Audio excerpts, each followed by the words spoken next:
The shadow of Oblivion. The beginning of the fall. In a small town surrounded by mountains lives Elena, a 35-year-old woman who has dedicated her life to her family and her job at the town's only factory. She was always the perfect daughter and the ideal wife, but as the years go by, Elena feels more and more trapped. Her marriage to Manuel, a distant and controlling man, has lost all spark, and her life feels like an endless cycle of obligations.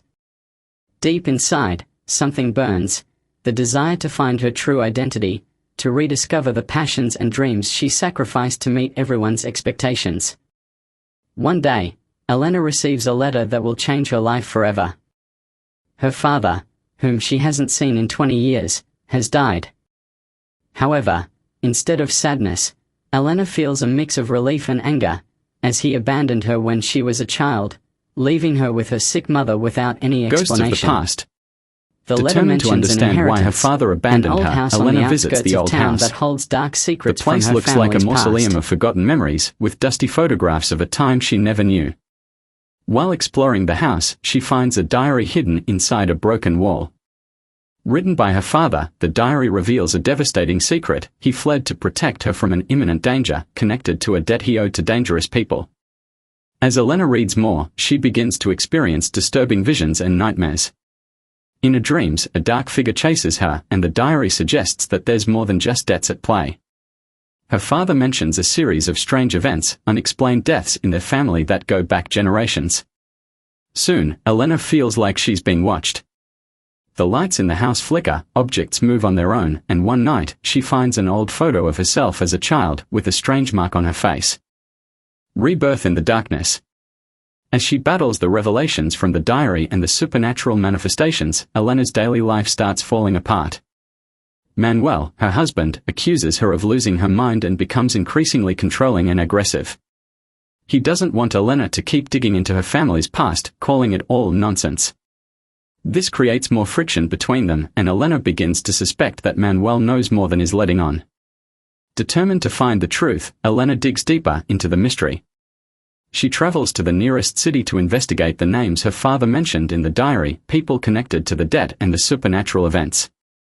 What she uncovers is terrifying: her family is cursed. A woman, known as the Shadow, was betrayed by Elena's ancestors and vowed to take revenge on each generation. Elena is next, and the more she investigates, the more intense the paranormal manifestations become. Elena realizes that she is being hunted by something far greater than herself. Struggling between reality and the supernatural, she seeks answers in an abandoned church in the village. There she meets Sophia, an old woman who reveals the full truth: the shadow is real, and only forgiveness can free her. But to do so, Elena must sacrifice what she loves the most. The final decision. Desperate and broken, Elena realizes she can't run anymore. Sophia gives her an ancient object, a broken mirror that, according to legend, is the key to confronting the shadow.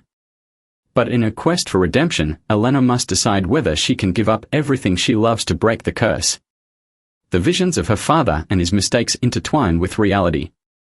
Elena returns home, where she finds herself at a breaking point with Manuel. In a final confrontation, he reveals that he always knew about her family's past and tried to protect her by keeping her in the dark. Devastated by the lies and secrets, Elena realizes that the sacrifice isn't physical but emotional. To break the curse, she must let go of all the resentment, anger, and pain she has carried since childhood. In a dramatic showdown with the shadow, Elena confronts the ghost in the same cemetery where her father was buried. Using the mirror, she manages to reflect the emotions she has bottled up for so long. Forgiveness becomes her most powerful weapon, not just toward the ghostly figure but toward herself. Rebirth. The shadow disappears, and with it, the weight that has oppressed Elena's family for generations. Although the process has left deep scars, Elena feels free for the first time. She returns to the old house, now filled with light, with a newfound peace inside her. Her marriage to Manuel is over, but Elena feels no sadness. For the first time in her life, she feels in control of her destiny. Elena sits on the porch, gazing at the mountains surrounding the village, feeling a freedom she had never known. The house, once dark and full of secrets, is now her refuge. The cycle has been broken, and though the journey was painful, Elena emerges transformed, stronger and whole. Epilogue. Sometimes, to find peace, we must face our worst fears. And in that darkness, find the light that was always inside us. Epilogue. Sometimes, to find peace, we must face our worst fears. And in that darkness, find the light that was always inside us.